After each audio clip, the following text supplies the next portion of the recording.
একদিনই भाई उर्दू भाषा प्रश्न करेছেন अस्सलाम वालेकुम मुफ्तियान कराम इमामत के लिए क्या क्या शराइत है दलाइल के साथ पेश फरमाए অর্থাৎ ভাই প্রশ্ন করেছেন ইমামতি করার জন্য কি কি শর্ত রয়েছে দলিল সহ বর্ণনা করবেন। তার সাথে ভাই আরও জানতে চাইছেন अगर किसी ने फजर की नमाज नहीं पढ़ी तो वो इमामत कर सकता है या नहीं। আর যদি কোনো ব্যক্তি ফজর নামাজ না পড়ে থাকে তাহলে এক্ষেত্রে সে ব্যক্তি কি ইমামতি করতে পারবে কি পারবে না। ওয়ালাইকুম আসসালাম ওয়া রাহমাতুল্লাহি ওয়া বারাকাতুহু। প্রিয় প্রশ্নকারী ভাই,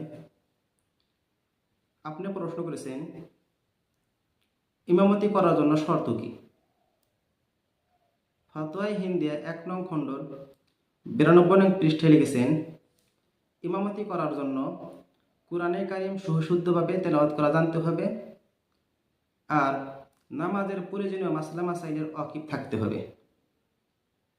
তবে ইমামতি করার শর্ত বলতে বলা যায় মুসলমান হতে হবে, প্রাপ্ত বয়স্ক হতে হবে, বুদ্ধিমান হতে হবে, পুরুষ হতে হবে, কুরআনে কারীমকে সুশুদ্ধভাবে তেলাওয়াত করা জানতে হবে, নামাজের প্রয়োজনীয় মাসলা মাসাইলের ওয়াকিফ থাকতে হবে, শরঈ মাযুর যাতে না হয় এমন ব্যক্তি হতে হবে। সুতরাং কোনো ব্যক্তির মধ্যে যদি এগুলি গুণ থাকে তাহলে এক্ষেত্রে সে ব্যক্তি ইমামতি করতে পারবে। তার সাথে ভাই আরও জানতে চাইছেন কোনো ব্যক্তি যদি ফজরের নামাজ না পড়ে থাকে তাহলে সে ব্যক্তি অন্য নামাজের ইমামতি করতে পারবে কি পারবে না।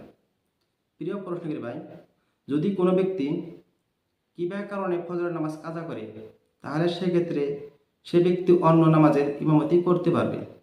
তবে যদি সে ব্যক্তি সাহেবে তরতিব না হয়, আর যদি সাহেবে তরতিব হয় তাহলে সেক্ষেত্রে তার প্রথমে ফজর নামাজের কাজা আদায় করতে হবে, তারপর অন্য নামাজের ইমামতি করবে।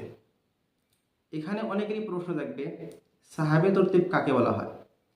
সাহাবে তরতিব বলা হয় এমন ব্যক্তি যার জিম্মায় কোনো নামাজ কাজা নেই, আর যদিও কাজা রয়েছে 5 ওয়াক্ত থেকে বেশি কাজা নেই, এমন ব্যক্তিকে শরীয়তের পরিভাষায় সাহাবে তরতিব বলা হয়।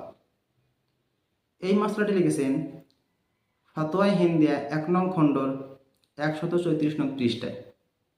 আশা করি প্রিয় প্রশ্নকারী ভাই আপনি আপনার প্রশ্ন জবাব পেয়েছেন।